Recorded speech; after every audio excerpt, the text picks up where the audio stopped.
Around fireworks night, it's I always get these questions of what can I do? What's the best advice? I hear so many different things. For those who aren't horse owners, they don't know the true devastation that can occur on firework night. If you start getting tense, your horse is going to pick that up, and before the fireworks has even gone off. It sounds so cold to say impairment, doesn't it? Because you're clearly not impaired, you're so gifted and talented with horses. But how do you think that having that vulnerability has deepened your connection to horses? I think because I've had to take things more slow and sort of just not rush into things, I've been able to kind of work with horses a lot. Horses, it's safe to say, came into your life after a major accident. What would you say they've brought to your life? It's the autumn, and it's this time of year that brings a lot of anxiety for us horse owners because of fireworks. We've all heard horrific stories of fireworks landing in fields or people setting off displays too close to stables, resulting in horses losing their lives. And it's not just one bonfire night. There are so many winter parties with fireworks. Then comes Christmas, New Year's Eve and New Year's Day. How can we keep our horses calm and safe when fireworks season begins? Well, Equine Behaviourist Jamie Finch from JF Equestrian has noticed a rise in the number of horse owners reaching out to him for help with their horses and the sounds of fireworks. Jamie uses a gentle approach rooted in the belief that horses are intelligent, sensitive creatures that respond best to kindness and respect. So what should we do when fireworks start going off in our area? Let's jump in, shall we? Jamie, welcome to Curious Equestrian. Hi, thank you so much for having me. Thank you for coming on. Now, talk us through, this is a really terrifying time of year for horse owners. What experiences have you had with horses on bonfire night? Yeah, so the most one that sticks out in my head is when I was new to owning horses. I'd only ridden them on riding school, so it was my first time getting a horse, and obviously that's quite daunting, as it is. You get so many different opinions from everyone. But what I did to kind of keep safe was everyone on the yard had their horses in stables during fireworks night, so I thought, let's join it. They can all see each other. Little did I know that my horse, he'd come from a very quiet, secluded area down in West Sussex that didn't really get much loud noises or anything. And my yard, they had a firework party night that I attended. So I was on the yard, lots of fireworks going off, and all of a sudden you could hear a lot of crashing, a lot of banging. So we went out to have a look, and it was my poor little Connemara had kicked a hole into the stable door. He was going absolutely crazy. I mean, obviously you can see the fear in their eyes once you see the white in the corner of their eyes. He was spinning around the stable, rearing up, kicking out, everything. And whatever we did, we just couldn't calm him down. And I sort of took from that, I was like, okay, maybe the stable isn't the best idea for him. So it was kind of going forwards. We turned him out instead, and we made him have loads of friends in a field and sort of give him that space to run around if they need to. They're flight animals, and it really, really helped him. But yeah, that one moment was in the stable, and it was probably one of the scariest nights of owning a horse. But yeah, he luckily came out. He only had a couple of cuts on his leg, but yeah, it definitely could have been worse. Did the yard decide against fireworks in the future? Yeah, it was kind of after that moment we kind of took off somewhere else, rather because they had quite a big house and a nice big garden, so they could kind of host it. But going from them, we made sure all the parties were in sort of like one of those village hall type places, nice away from horses. But yeah, they'd done it every single year since, and I think their horses got so used to it. But yeah, my horse was not a fan. So luckily he was okay after that. I mean, I think they probably thought it was okay because we had a lot of shooting going on in fields nearby and that sort of loud noises, and he'd calmed down to that. But no, fireworks didn't sit well with him. So we made sure he was nice and calm in the years after.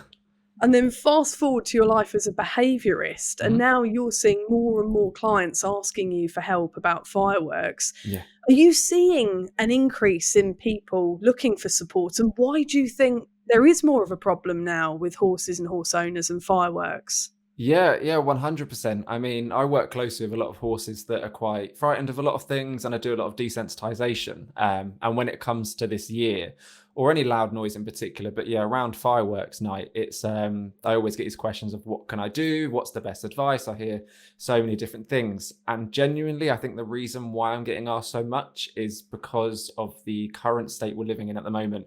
I mean, I'm in the countryside and it's meant to just be fields and forests, but everywhere you turn now, you see a field with loads of horses and then a massive housing estate right next to them. And it's kind of those people might have just moved into their house, their lovely new house. They might want to celebrate. It might be this time of the year, and they don't know anything about horses. I myself moved from London, so I moved from a very, very busy, built-up area where you could make as much noise as you want, and there was no repercussions.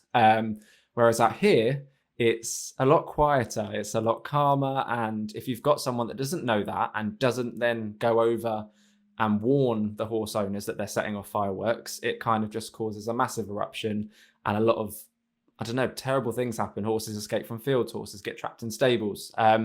So I think there's just a lot of lack of knowing. So it's kind of the best thing I kind of say to people with horses now is if they're anywhere that's in a built-up area or in a sort of little cul-de-sac, because I know a lot of people keep horses at home, is kind of go speak to their neighbours around this time and just say, are you letting off anything? If you could let us know the time, just so that at least they can give themselves a head start. But yeah, I definitely think it's because there's so many housing estates now that's just polluting, noise pollution around this time for those horses. But yeah, so it's sort of just trying to get into with your neighbours and sort of say, okay, when are you going to let them off? And just give us a heads up. It's often a lack of awareness, isn't it? Because people Yeah. thinking, oh, there's plenty of space between our house and garden and the horses on the hill, but not realising actually that we all share those same skies, don't Yeah. we? Even if Yeah, there yeah. is a matter of, meters or, yards between us, Yeah. actually that can cause great distress. I mean, my memories of firework night as a horse owner is one of helplessness. Every year I get to this time and think I've got no control over what people in the local area are doing. When I'm originally from Kent, and when we kept our horses in Kent, we were fairly off grid with the animals in 50 acres. So you'd think, oh, plenty of space, wouldn't you really? Yeah. But Yeah. there Yeah. was a business park the other side of the mound, small mound. Yeah. And the business decided one year to have a massive fireworks party. And when we say fireworks party, it was like a professional job. It may as well have been Yeah. a county fair. Yeah. They must have put tens of thousands of pounds into this fireworks display. There were huge Yeah. rockets and Catherine wheels, and it went on for well over an hour. Now, they did the legal requirement, which was to come and let us know. Yeah. But what were we supposed to do about that? We had no Yeah. facilities. We had no arenas or barns or stables. We couldn't move them off the land. So we just had to go and sit with the animals and sit with the horses and Yeah. hope that our presence would be reassuring. Yeah. But I felt so helpless. The horses were lathering up a sweat. They were panting and breathless. They were rearing, spinning, bucking. And we thought, do we put them on a head collar? Do we just let them gallop? And we thought we're just going to let them fly and hope that that will help them as a flight animal. But you just end up feeling like you have no control over the situation. And that's why we're hoping this episode for horse owners like us who are thinking exactly the same thing right now. What do we do even when we're given advance notice? Jamie, that's where you come in. What are your top tips for us in that situation when we know there's going to be fireworks in the local area, but we're not sure what to do about it?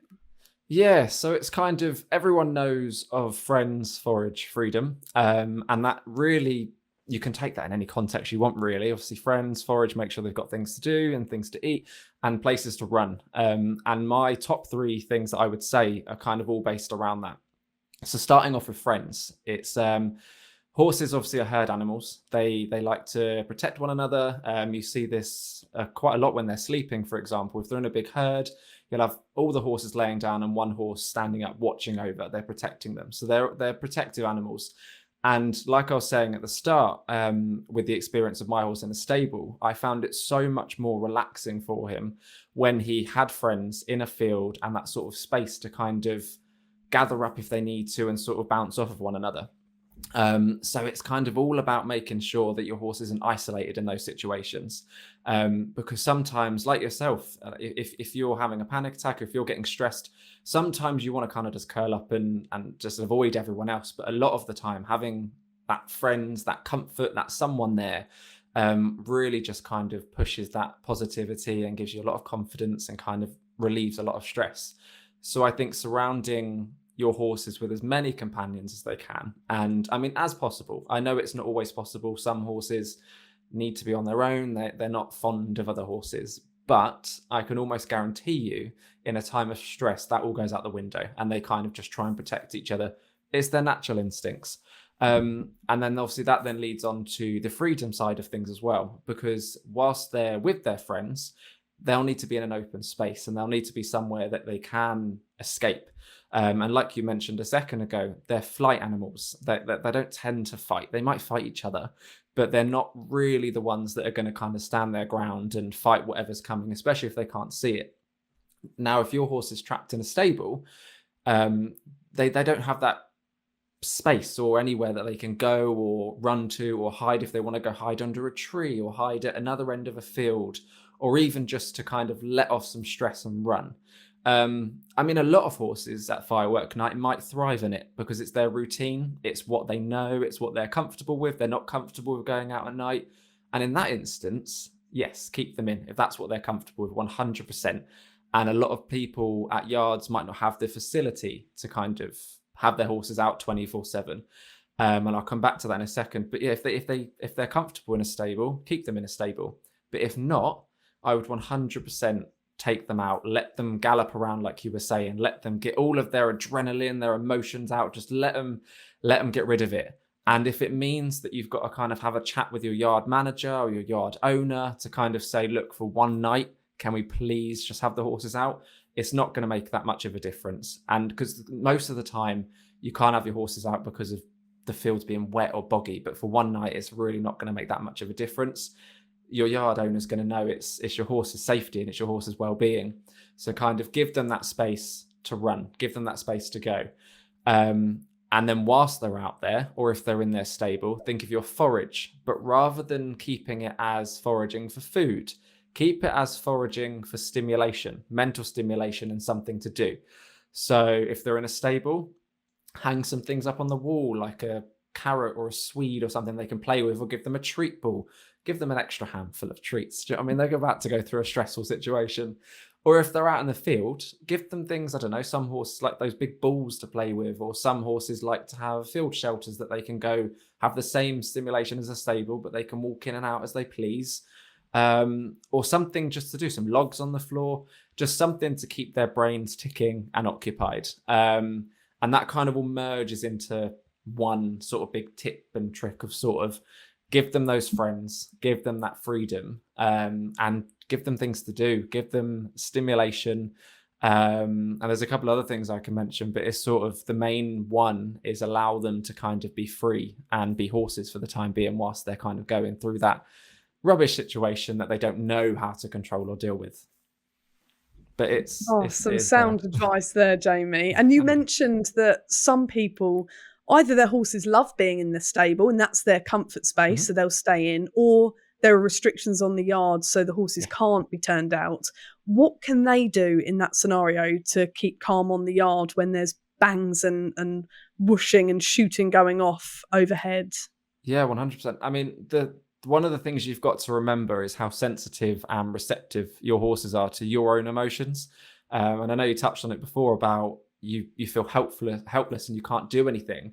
But you've got to try and stay as calm as possible in those moments. So if it is a situation where your horse is staying in the stable and they haven't got any escape, or your yard manager's not wanting to put the horses out overnight, you need to first work on yourself on the lead up to the fireworks night.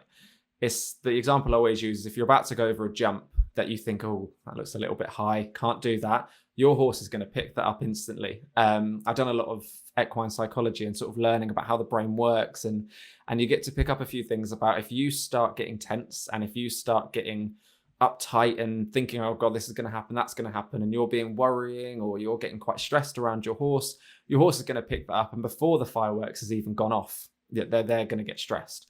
So if your horse is going to be in a stable or they can't go out and you want to be there for them, you've got to be very, very strong, and you've got to make sure you're not flapping around. You've got to make sure you're not worrying and running around and making them stressed, and just sit with them, talk to them. They like the sound of your voice. I find a lot of times when I work and I take a nervous horse out with their owner or out hacking or something, they quite like the conversation that we're having. It relaxes them, because an owner will tell me, oh, my horse can't go past this certain point because they're stressed or it causes them so much anxiety. And I say, okay, let's have a conversation. What did you have for dinner last night? And me and the owner will talk, and the horse will walk past absolutely fine, because they're listening, because they've got one ear back, one ear forwards, and they're focusing on you. So it's kind of, if you're going to be there for your horse, and if they need to be stuck in or if they can't go out, take the forage, give them a hay net, give them some extra food, a treat ball, all of the stimulation, but just talk to them. Come as almost like a herd on a yard. You and all the other owners all stand out the side the stables, have a coffee, have a whatever time of day it is, have some water, whatever you want, and just have a chat and just sort of be relaxed with them and just kind of be there for them if they need that. And if they're getting a little bit stressed, maybe give them a stroke, give them an extra treat ball, see what they need. But just don't get yourself into a heightened state, because it's just going to come off and you're not going to be giving your horse the confidence and positivity that they need. Isn't it interesting that, we listen to your advice, Jamie, and you're encouraging us to talk, but we'll often need that encouragement to have those conversations in front of our horse so that it calms them down. But if it was us going into hospital or us in an emergency situation, we would talk to another human, a family member, a friend, to keep them calm, wouldn't we? If they're having blood tests or they're at the dentist, we all chat away because we know it keeps them calm.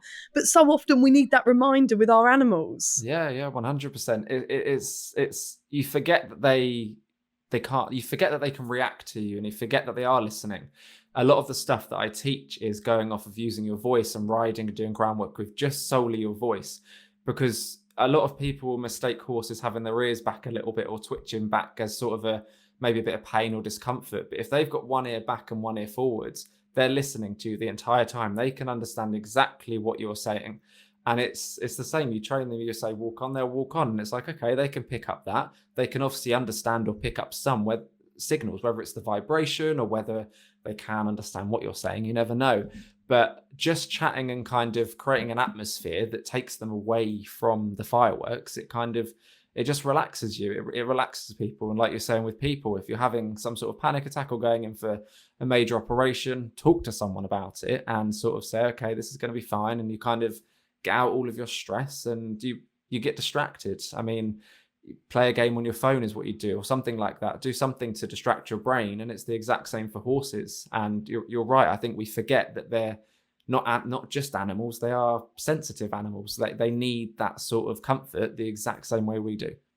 And just because they don't know the English language, although certainly they know some of it, if they're anything like mine, but it's the tone, isn't it, of our voices that they're picking up. And we often say how, as humans, we are listening to the words that people are saying, but we need a reminder to listen to people's tone of voice and that the subtle sort of energy that people are using. Is there an edge to what they might be saying? But actually, that's what horses are picking up on all the time, isn't it? If there's a kind and soothing and slow voice, that can be really reassuring, just as it is for us. Do you ever use music, Jamie? Because I know some radio stations like Classic FM will do a special pets night on bonfire night and play certain classical tunes that are supposedly there to help our animals to calm and relax them. Have you ever found that to be true? Yeah, I mean, a lot of the time when I'm not working with clients and when it used to be my old horses, I used to ride with music on, as I just felt like it was quite a relaxing thing. I quite like doing drill rides and stuff, or like with when I used to be in pony club, or I used to do a bit of not proper dressage, but sort of dressage with a bit of music and kind of have fun with it. And I always found like it put me in a good mental headspace. And like I was saying earlier, that pushes you into your horse's headspace. And I have found it before, sort of having the radio on with horses, they sort of just, they start nodding off. They start falling asleep. So I do 100% think it's the tone and frequencies. And I know a little bit about frequencies for people. You can tune certain frequencies, like for music and stuff, that kind of promotes calmness and de-stress and anxious sort of states. So there's definitely some sort of tones, vibration, frequencies that can kind of put little signals into your horse's head that relax 100%. So interesting. I've been having horses that live out 24/7. I hadn't had a chance to use music before, test and try it. And then we moved out more rurally. And the animals, the horses, actually surprisingly, like you say, aren't bothered by the shoot, the sort of faint sound of the shoot of the guns and the pheasant flushing from a distance. However, on Boxing Day, there's a massive shoot in our local area, and it seems like the whole village comes out and everyone's beating, the bushes, trying to scare the birds out into the sky. And so there's pheasants flying and clucking and people whistling and sort of shouting to get the birds out the bushes. And then there's the guns that get closer to the horses. And obviously our little herd had never heard this before, so they were flying around the fields. So I said to Mum, let's try the classical music. So, I mean, goodness knows what the villagers thought, because it was the first time we were there at Christmas. And we blasted on the speakers classical music as loud as we could. And it did calm the horses down, and they came towards us. And it did seem to, for a while, sort of overbear the sounds of the shoot and sort of drown out the sounds of the shoot. So we were really grateful for that at a time when we felt like, what else can we do out in the middle of a field? You do feel pretty helpless standing at the side, much like the fireworks overhead. Yeah, there's so much that you can sort of try, but music always tends to be something that calms any animal on this planet down. It's such a healing way to help you. It's so healing. There's so much healing properties for it, and it definitely works on animals. And I think there's a lot of people where, like you say, does it, doesn't it? But 100%, anyone I've spoken to, it works with all animals. So like you say, in the middle of a field, it's quite difficult to kind of get anything out there, especially in this time of year when it's kind of all boggy and muddy. There's not really much you can do. But 100%, give some music a try, anything. And it doesn't have to be just classical. I mean, anything that's soothing, calming, just put it on. But 100%, I was happy to hear when they first started doing the sort of pet nights for on Classical FM, because it is so helpful. So 100%, if you can get an extension lead and take it down to your field.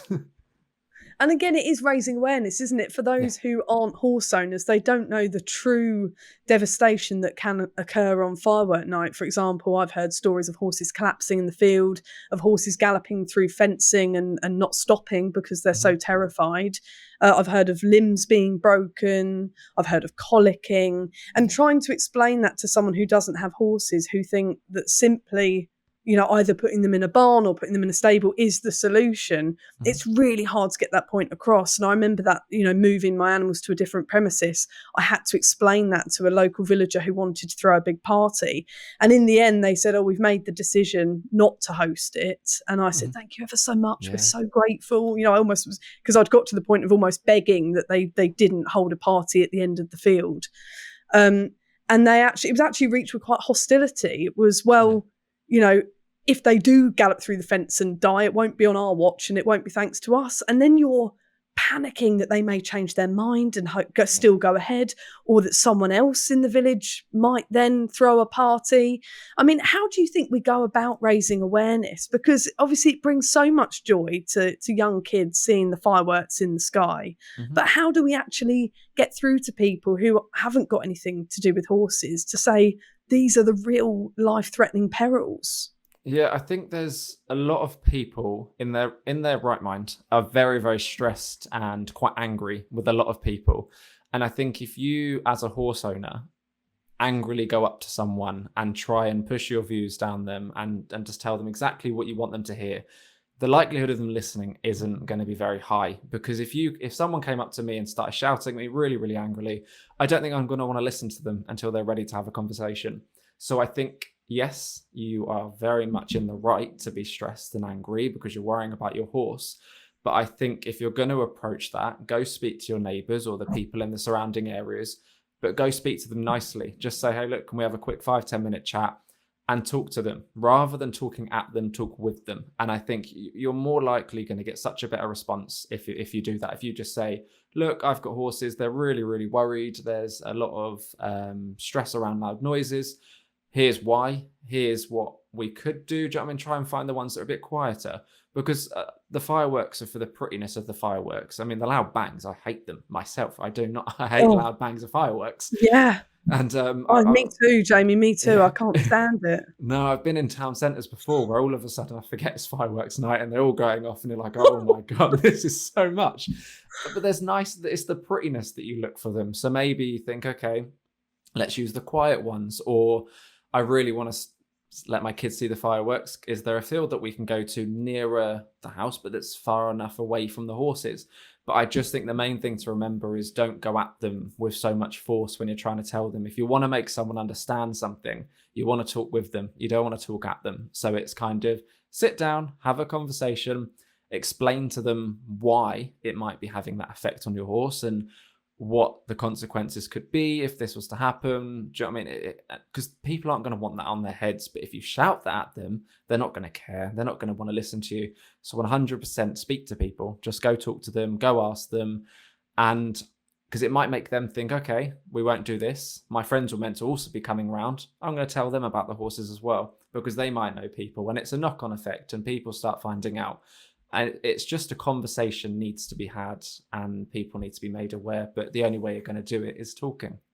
Just talk.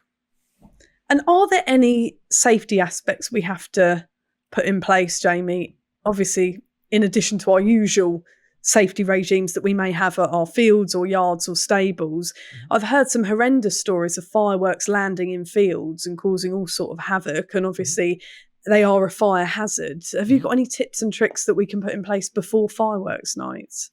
Yeah, I think it's kind of, if your horses are out 24/7 or if they're out for the fireworks night, first thing is to make sure you've got that extra protection fence-wise. I know a lot of horses are just going to run through it, but have sort of some safety blanket. If your field is near a road, maybe sort of have a protection layer of extra fencing. If they get through the first one, they might then come to the second one and stop.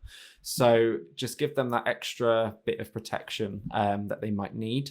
It's also having, I don't know, numbers on standby. If you're not going to be there and you know your friend is in a field next to you or someone's by the house, I don't know if you're good friends with the person in the house next to your field, just give them a call and say, look, every 10 minutes, every half an hour, do you mind just going out and looking, or do you mind looking out your window?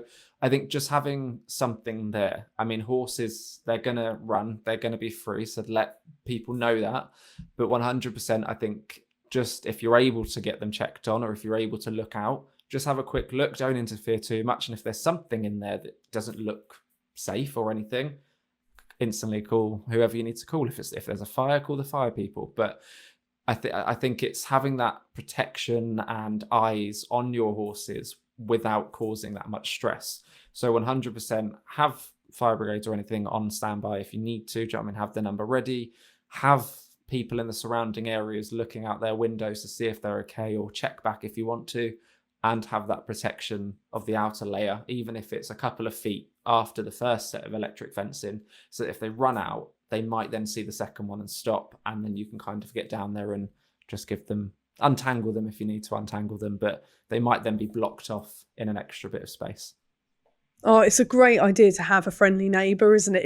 If you can find one, Yes, as awful as it sounds, it's quite difficult to find, isn't it, these days? A friendly neighbour that actually may want to help, but they are worth their weight in gold, aren't they? Yeah. When they're befriended, it's great to have extra eyes on the situation.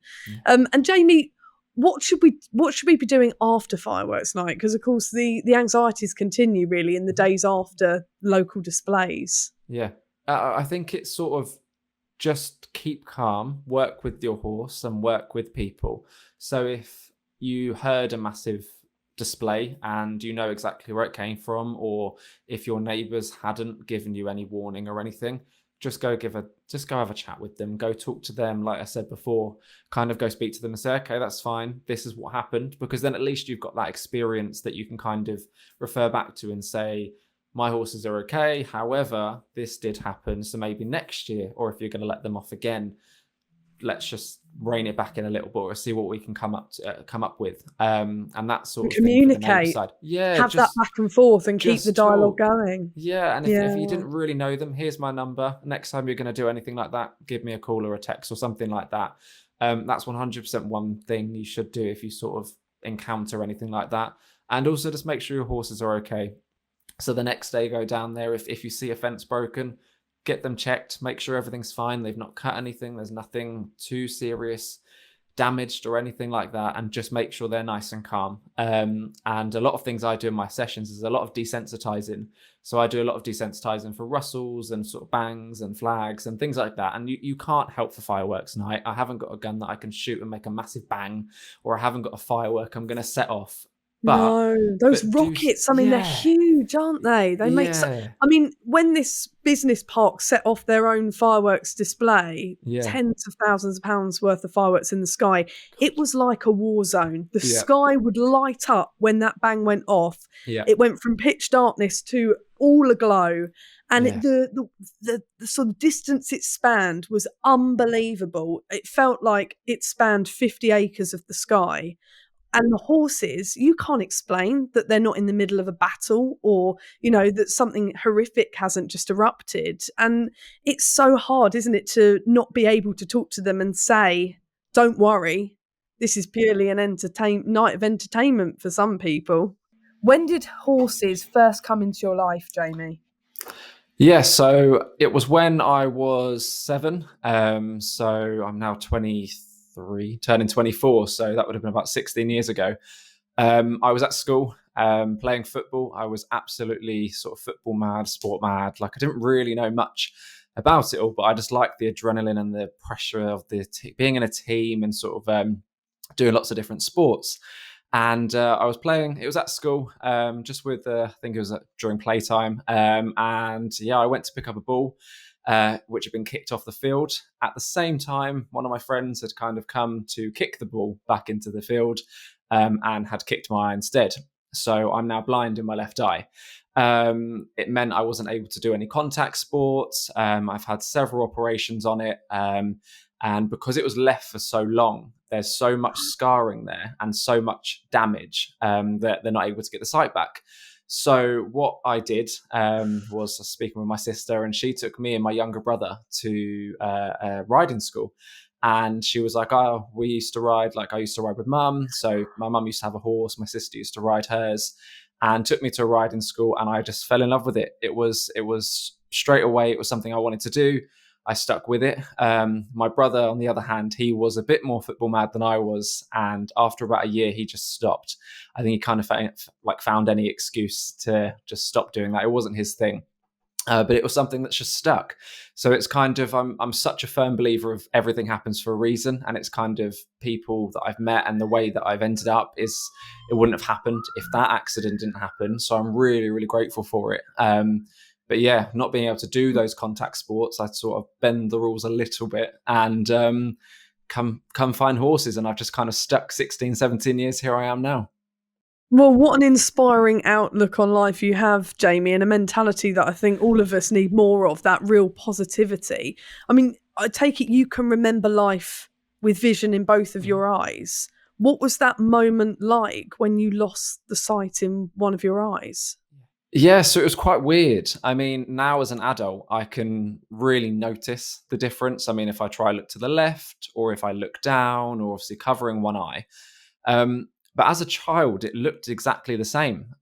So for about 6 weeks, no one knew anything was wrong. So I went to the hospital, they checked it out, and they didn't do proper checks. I mean, they checked it, but they didn't do it properly. So no one picked up on anything. And because the sight had gone at that point and it'd been left for about 6 weeks, I went to the opticians because I had glasses at the time, and my eye had actually started turning in.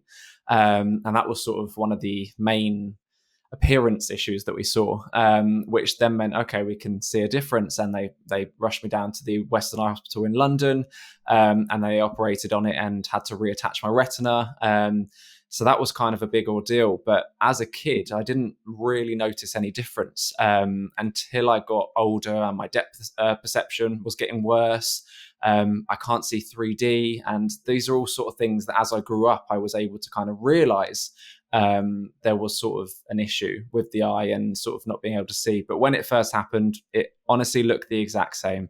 And that's why I'm quite glad it happened when I was younger, because I've been able to grow up with it and being able to sort of adapt and figure out what I'm going to do. But yeah, now it's sort of, I can notice it a lot more. And now I sort of think, okay, now I remember what life was like with the whole vision and being able to enjoy simple things as literally going to a 3D movie. But definitely at the time, I couldn't notice things. So I think I'm quite glad it happened when I was younger. You are so positive, Jamie, and you have the most amazing, infectious energy, and what an inspiring character you are. Talk us through how you've overcome those challenges in the saddle and with horses, because I think we can all say as horse owners or riders that there's a feeling that you have to get over with horses, that you can't control everything. And sometimes we do feel a bit vulnerable if they spook or, if they do something unexpected. We can actually feel as humans so much less strong than our four-legged friends. How do you deal with that, having lost sight in one of your eyes and having what some may describe a disadvantage? Yeah, it definitely took a toll on it a little bit as I got older, because of the depth perception. For example, going up to a jump. When I'm on the ground and teaching, I can clearly see when the horse is about to take off. I can really count the strides. But when I first started jumping, I would always think I was going to take off a stride too early or I was a stride too late, because looking at that jump, I can't see how far away it is. I take it into the same outside world life now with driving. It's sort of, I'm extra careful at junctions and seeing when traffic's coming because I can't exactly see how far away they are. So when it comes to horse riding, it's kind of, okay, I'm looking at the jump. I need to be prepared because my horse might take off a stride earlier than I think they're going to. And I'm quite grateful that when I'm on the ground, I can see it and I can teach that way. But I've really had to adapt and change the way that I count my striding and jump a horse. And the way I've been able to sort of tackle things like this is really working on the ground and sort of working with a horse a lot more slow and getting to know what they're going to do, getting to have a feel of, okay, if we're turning a corner here, they're about to take off at this point. So I can sort of count in my head, just turn the corner, here's the strides, and now we're going to jump. So it's been a challenging sort of journey, learning what I can and can't see, what I can and can't do. There's no restrictions on riding at all, but it's just sort of the visual impairment I've got of jumping or sort of going down a long stretch and seeing how far away I am. I've got to be extra careful and sort of take it as slow as possible to make sure I'm safe, the horse is safe, and it all goes well. Jamie, do you think you have a deeper connection to horses because of your lack of sight in one eye? Yeah, I think I have a deeper connection to horses because, like I was saying a second ago, I've really had to work a lot with them on the ground to make sure I understand what they can do, they understand what I can do, and we keep that connection going into the ridden work as well. All I talk about is groundwork, and all I talk about is building bonds with your horse. And I think when you've got to be extra careful and when you've got to take things a lot more slow, it gives you a lot more time to build that bond with your horse. I mean, my first horse that I had, obviously I was new to the horsey world, especially with owning a horse, and I really wanted to make sure that I was being as careful and as safe as I could with him. So for ages I stopped all the riding, like I said, and sort of just spent that time with him on the ground and doing lots of pole work and lunging, long lining, everything I possibly can. And because I took that time to do it, my horse really got to know me. I really got to know my horse. And then going forwards, it was almost like such a harmonious partnership, because we were so in sync because we spent so much time together. And I think in the sessions, that's why I kind of really push that onto my clients as well, because I want them to build up bonds. And I know some people like to kind of get the job done and rush. And from my experience, you take things slow, you build that bond, and the results are so much more rewarding. So I 100% would say, because of my sight and because of the way I've had to approach horses, my bond with horses is so much stronger and I'm able to connect with them on such a deeper level. But it's so rewarding seeing the other side of that, when all of that hard work and that bond is shown in different aspects like ridden work or just further groundwork as well. I teach a lot of riding with your body and sort of moving with your mind. And all that's come from my experience of sort of being able to kind of get on your horse and go, and wouldn't need a bridle or wouldn't need a saddle or anything. You can just move with your body. You shift your weight forwards, your horse will go. You shift your weight back, your horse will come back. And it's sort of, I've needed to give my horse those vocal and body cues to make sure that they know what I'm asking them to do if I'm struggling. If we're going on a gallop stretch, for example, and something's coming towards the end and I'm a little bit unsure of how far we've got, I'll start shifting my weight further back, and I'll allow my horse to sort of, okay, he now knows that I can't see very well, so I need to make sure he's understanding. We need to start slowing down a little bit further back than you would normally. But yeah, and it comes from the ground, using your body on the ground and asking them to stand and making them stand next to you or walk around you. You take that forward into the ridden work. And because your horse has already learned your body and your vocal cues on the ground, when it comes to ridden work, they know the exact same thing. They know those same cues and they know what you're doing with your body. So 100% using your body is so important when you sort of got some impairment visually, because you're relying on a lot more than just your sight. You're relying on your horse feeling what you're feeling and making sure they're listening to you and listening to every single part of your body and what you're asking them to do. Jamie, there are times where we all feel vulnerable with our horses if they're spooking or if they're doing something unpredictable. And we as humans are, in comparison, so much more frail than our four-legged beasts. How do you cope then when you only have one working eye? You must feel incredibly vulnerable sometimes. Ever leading a horse and I'm on the right side of them, I can't look at them constantly. So it's kind of, I've had to learn to adapt to sort of every now and then check over my shoulder or sort of stand slightly further back than what you're meant to, or just work a lot from the left side. And it is, I mean, like I was saying a minute ago about going over jumps, you sort of can't count your strides for that sense, or you're sort of riding along and your surroundings aren't always there. But I think over time, because it's happened since I was so young and I've done horse riding since it happened, I've just been able to kind of take it from there and just take it all in my stride, go with it. Do you know what I mean? It's sort of, I've just learned that look over your shoulder a little bit more and sort of just take time, don't rush into things because I can't see them properly, but it's all good. And how do you think that's deepened your connection to horses? It sounds so cold to say impairment, doesn't it? Because you're clearly not impaired. You're so gifted and talented with horses. But how do you think that having that vulnerability has deepened your connection to horses? I think because I've had to take things more slow and sort of just not rush into things, I've been able to kind of work with horses a lot. I push a lot of groundwork on people. I like to do a lot of groundwork and working with the horse. And because I've had to do so much of that with my own horses to kind of make sure that I'm safe and they're safe whilst I'm riding and everything, I mean, it really doesn't affect anything I do in the sense of riding or driving and things like that. But it's kind of because I've got to spend so much time with them and work with them on the ground. It just, you build a bond when you're on the ground with a horse, and it just deepens, like you say, deepens that connection. And because I've had to do that, and because I've had to do that slower than a lot of people would, to make sure everything's okay, I've had that time to build up those connections and build that bond. Is it a weird feeling to you as someone who has now dedicated their life and career to horses, that if that accident hadn't happened, you may not have been led down an equestrian path? Yeah. It's there's a lot of things in my life that have happened because of it, and that's why I say everything happens for a reason. And I really, really couldn't see myself doing anything else. I mean, when I was younger, I wanted to do a lot of performing, and I did do performing. I worked on a holiday park around having horses, and that was a stress in itself. But it was never really the one thing. When I found horses, I was like, no, this is exactly what I wanted to do. It felt more right than performing. It felt more right than doing anything else. And yeah, it's a really weird feeling thinking, okay, I might not have met those people. I might not have, because if I didn't meet those people, I wouldn't have moved here, and I wouldn't have met those people, which led me to there. And it's kind of, I might not be where I am now in the countryside, living with loads of horses and working with horses. And it's kind of, it is a weird feeling where my life could have gone, but I'm very, very grateful it went this way.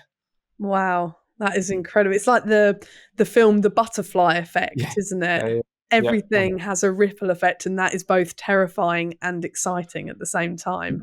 Talk us through your approach, Jamie, because you have a really kind and gentle approach with horses.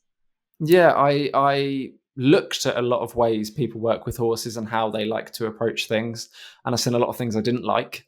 And things like natural horsemanship, it kind of swings two ways. There's too much of a variety of exercises you can do with natural horsemanship, and some of them are good, some of them are too old-fashioned, some of them haven't been adaptable. So I like to hone in and focus on positive reinforcement training and working with the horse positively and not forcing them to do anything they don't want to do. Like as us humans, if we get told not to do something, we do want to do it.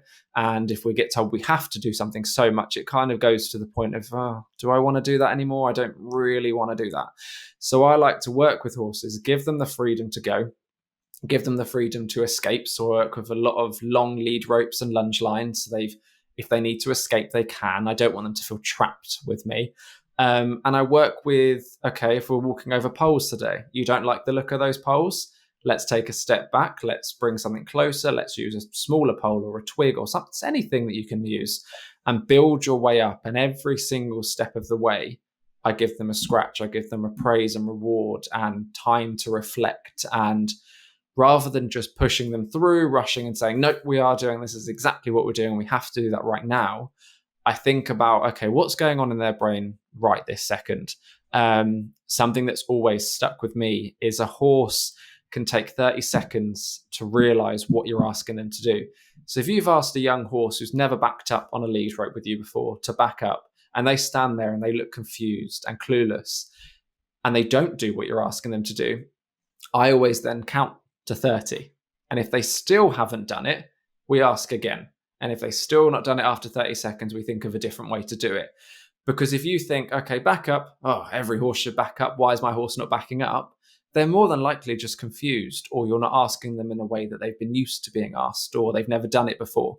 So it's just thinking about calm ways to go with your horse and approach your horse, and making sure they're getting that rest and making sure they've got processing time. But yeah, I just don't want to push a horse through something they don't want to do. I want to make sure they're comfortable the entire time whilst we're working together. And where have you learnt your horsemanship skills from? And how have you crafted your own approach, Jamie? So a lot of my stuff's come from knowledge of trial and error. I mean, it sounds pretty basic, but I don't fully believe in all these fancy qualifications that you can get. I think a piece of paper isn't going to justify or isn't going to tell me who you are as a person, because you might be really good at exams, but you might be really rubbish at putting them in practical processes. You might not be able to do it. So I've kind of had horses and worked with a lot of people and studied people like Equine Behaviourist of Justine Harrison or Monty Roberts, and there are a lot of controversial people, and I'm not going to agree with them, and I'm not going to always say, okay, I wouldn't do that, but I would do that, and think of things that I liked and then use that with my own horse. And like I was saying earlier about having to work closely with my horse on the ground, think, okay, groundwork is the foundation. You need the groundwork. So, okay, what exercise has this person done? Or why has that person done it in this way? And kind of shape my own mold of myself that I wanted to be through loads of different other people and experiences, rather than just going down one set route of saying, okay, let's learn that one thing, let's get this one qualification, and that's it, I'm a behaviorist. Because it really doesn't work like that. You might learn different ways to adapt, but until you're actually in the scenario, you don't know how you're going to be able to react. And I still now, I go to clients and I'm like, oh, okay, I've never seen that before. Let's think of a plan, shall we? Do you know what I mean? It's kind of, you just take it every day. And there's so many things I've tried with some horses, like loading. I mean, I'm sure you might have had issues with loading horses before. It doesn't always go the way you want it to go. And there's a million different things you can try. And you can try every single one of those ways, and you still might not get your horse on a trailer. And then at that point, you've got to think, okay, so my books have told me to do everything, and I've done all those things, and it's still not worked. So that's when your own knowledge comes in. And that's why I feel like by doing it through experience and knowledge that I've picked up through different people, you just learn to adapt more, and you get ways that aren't exactly textbook, that has to be done in set ways that might not work.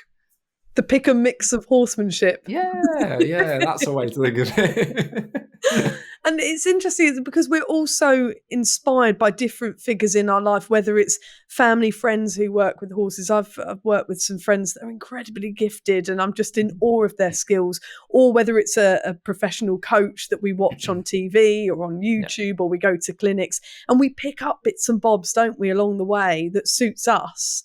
And then it sounds like for you, Jamie, it's really shaped you as to be the horseman that you are and the behaviourist that you are. Talk us through a transformation that you're really proud of. There was a horse that I had. She was really new. She was only about 2. I think she was quite bolshy, pushed around a lot, liked to get in your space, would rear up in your face all the time. Wasn't the best start. And the main thing for me with her was just kind of getting her relaxed on the ground. And she's a young horse, so you obviously have to take into consideration she might not have learned certain things, or she might have learned things that she's picked up, but they're bad habits. So I wanted to take her back to complete basics. I wanted to start working with just simple exercises on the ground that I could do and that her owner could do in between the sessions to make sure she's being worked with as much as possible. Because that's one thing we need to remember is I can go out to you once or twice a week, but if you're not willing to put the work in outside of my sessions, providing it's safe, then I've told you to do so, because sometimes it doesn't work like that. You've hired me to fix a horse that might be really badly behaved, and that's fine. But if it's a situation that's something like, okay, we've got to a point where you could lead your horse in between the sessions, you want to be able to work with them as well so they get the most out of it. And I was quite lucky with this owner that she was hands-on, willing to do everything. So we went back to one of the first things I do with every single horse I work with is walking and stopping whilst being led, because you get that respect, you get control, you get a feel for what they're going to do, what you're going to do. And it's literally walk, stop at K, praise, walk on again. And I make sure that they stand next to me. I make sure if they fidget, I put them back to the same place they were. And this is what I had to do. She kept walking around me and would be quite bolshy. And if your horse walks off and you've asked them to stand somewhere, the best way to do it is make them bored by putting them back in that place you asked them to stand initially. And then you ask them to walk off. Because if they walk around you and then you say, oh, well done, now you've stood still, let's walk on again, they're going to know I can just keep walking around for 5 minutes and then stop again. And I'll still get the same praise, but I've not actually done what I've been asked to do. So we do that. And this horse was starting to get it. You could see her listening with the one ear back. And as well, you bring in those vocal cues. So asking to stand, asking to walk on. And over time, we worked together, and me and this horse, she would start stopping, and we then led to more trotting in hand and lots of different exercises. We'd bring in poles, strengthen her leg muscles, her core muscles. And it would get to a point where she would happily be led by anyone. It could be a young child, it could be me, it could be the owner, and is now out doing shows, in-hand shows, long reining, and is nearly ready to be backed, which I'm very excited for. But it's just that sort of sense of when I first went there, I'd have 2 hoofs lashed into my face near enough, and now she's out going to shows, loading on trailers and anything. But it's all because we went back to basics and we focused on that groundwork and we made those foundations there, because she remembered, like the stopping and starting, when she'd get herself in a bit of a heightened situation. Okay, Jamie wanted me to stop. This is the stop command. So now let's stop. And she went from being bolshy to listening to vocal cues and listening to my body and responding to me. And it's just nice. It's the one thing that I love about my job is working with challenging horses or young horses and seeing the other side of it. I see it more than I don't. Do you know what I mean? I see it so much. And it's a very, very rewarding job. But that was one right at the start when I first started this business that I've now took through, and I still talk to the owner and I say, how's everything going? And I get picture updates. I got one literally last week. Oh. And then, when she's ready to be broken in, once her muscles have been developed, we'll take on that. And I'm sure that will have its challenges because she is a very feisty horse. She's a thoroughbred. But she will remember the groundwork we did and what the owner's been doing, and we can just take it from there. And she knows you, and you've known her since a a really young horse. So Yeah. you've done that journey together and you'll see it through, which is so lovely. And I can imagine that must be such a satisfying feeling to be the Yeah. person that then is chosen to back her and to get in the saddle and get on the saddle, which is, so exciting, isn't it? Yeah. When you Yeah. get to that stage, but a whole new journey ahead, I'm sure of that. Yeah. Jamie, are you seeing any patterns at the moment of issues that horse owners are having? Yes, I get called out for a lot of the time. They are roughly around 3 or 4, just been broken in or getting ready to be broken in. But the groundwork and their ground manners are all really bad. And I think I know it's down to a lack of handling at a young age. There's a lot of people that are getting horses off of dealers or from different countries and stuff that don't have the same responsibilities or requirements that we do, and they don't handle them very well. So recently worked with a horse that was on the ground, was again rearing up in the face and sort of would try and bite constantly, but you can't blame him because he's never had a human stand next to him all the time. He's had people chucked on, ridden, and that's it. And you ask for pictures and stuff of them previously, and the owners don't have them. And, as a horse owner, you take a million pictures of your horse. So you're going to have pictures if your horse has done any groundwork. And it's so common now to get lied to when you buy horses. They just lie or they don't exactly tell you 100% of the truth. Oh, yeah, she's done groundwork. Oh, yeah, we've done this. And they might have, but not to the extent that your horse actually needs. And the reason why I'm saying the groundwork when they're young is because the way they're handled when they're young will have an impact on how they're being handled when they're 4, 5, 6. And it is a lot of young horses I'm going to see that just don't know any manners or don't know how to react to things on the ground. Things as simple as literally walking forwards or backing up. And I'm just like, okay, this is new. And that's what it was like at first. But now especially the past few months, I've had so many inquiries of, my horse doesn't do this, or my horse doesn't do this, or my horse is fine to be ridden, but on the ground is a completely different story. And I ask the age and where they've come from and have you got any history? And 9 times out of 10, they're a young horse with no history and lack of handling. And it's such a common issue that's so dangerous, because if you're on the ground and your horse is dragging you over constantly, it's not going to end well. And that's why I think a lot of the time, and that's why I push so much of groundwork, because I want to raise awareness of people, and they need to spend the time on the ground with your horse before you even get on. And even if your horse has done so much groundwork and so much ridden work, and you've hired me to come out just to school your horse for you, I won't get on until I've done groundwork in the first session. The first session for me is purely groundwork, regardless of what you've hired me for, unless it's a coaching session to coach you to ride, and that's fine. But if you want me to get on your horse, I will do groundwork first. And if I find any issues, we'll have a chat and we'll come up with a plan, because it might then be, we'll focus on groundwork for a little bit because I've uncovered something, or we'll do a mixture of riding and groundwork. But handling horses when they're young is so important for their later life. And it's such an issue that I'm seeing at the moment. So I'm just trying to get it out there. My page is all about groundwork and making sure people spend time with their horses. So hopefully people will start hearing me soon. They will. You've just got to be persistent, Jamie. You've got to keep talking that talk, for sure. It's so interesting you mentioned that, because obviously I came to horses at a similar time like yourself at 7 as a child, and was just captivated by everything equestrian. I loved, riding them. I wanted to be around them. I wanted to volunteer and muck out at yards. I just wanted to be in the presence of ponies.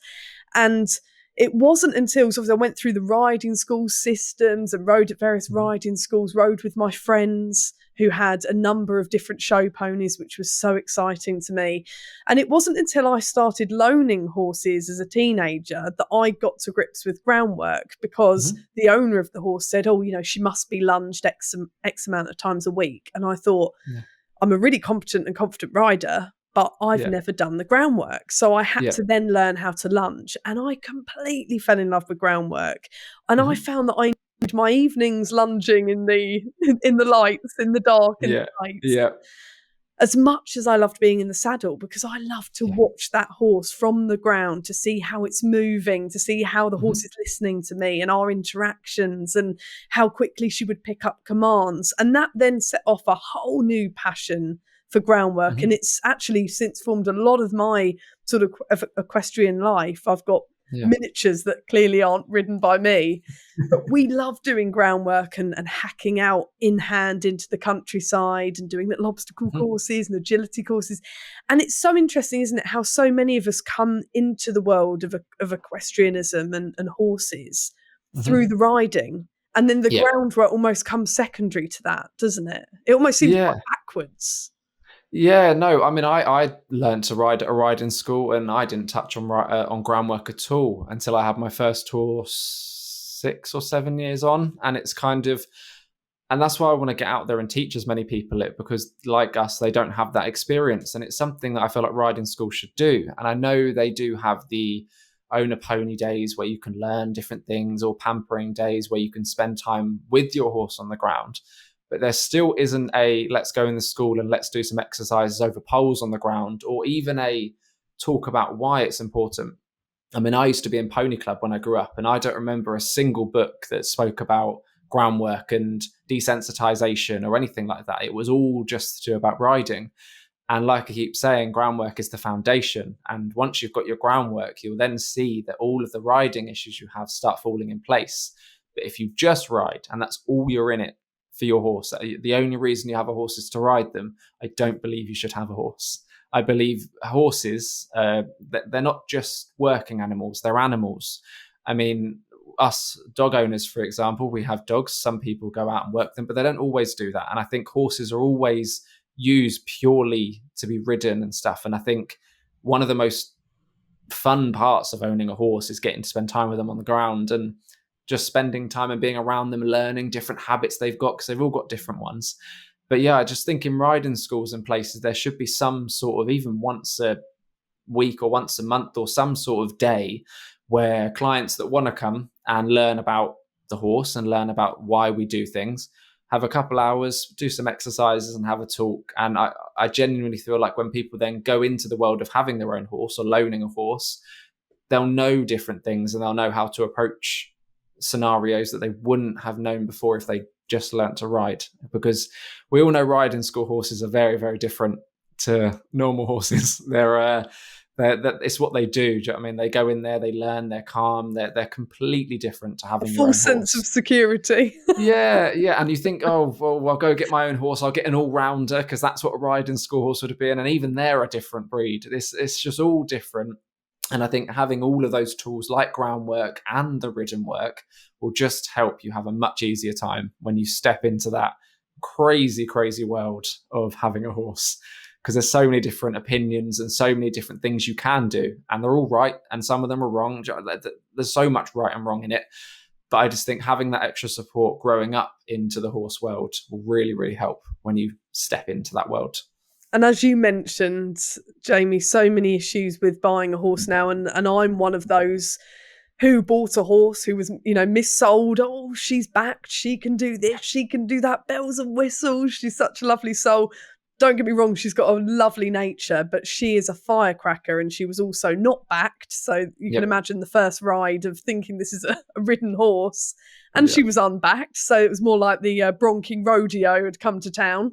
But we've had the most incredible journey doing groundwork. And actually, it's the thing we most enjoy because she has had a traumatic past. She was beaten in the past. She was drugged. So our ridden career at the moment is on hold while she has a bit of a holiday, but we so love doing lunging. We do pole work. We go round bending round obstacles and we do commands. And I'm just so in awe. It's a different feeling, isn't it? In the saddle, you feel the incredible bonded rhythm of being at one with your horse. On the ground, it's a different connection and one that I absolutely am so passionate about because you've got this ton beast in front of you that is listening to your words. And when you get it right, they will transition into different gaits, listening to just your voice. And I think there is no better feeling. It's like, it's intoxicating, isn't it? When you get it right and when you get that feeling.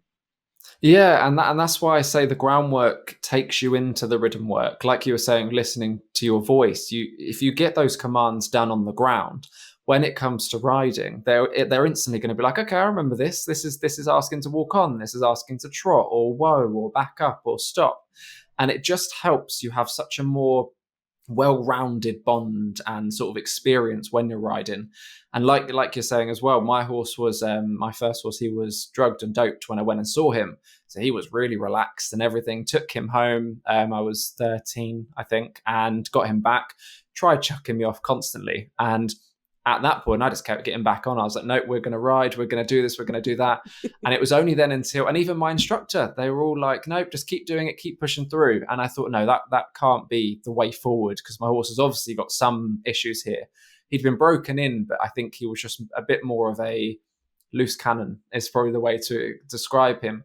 And it was only until I then done my own research and looked at a few videos and things and thought, okay, let's spend some time on the ground. So I took time off riding, purely went to groundwork, and just spent, I don't know, 3-4 months of just groundwork and spending time.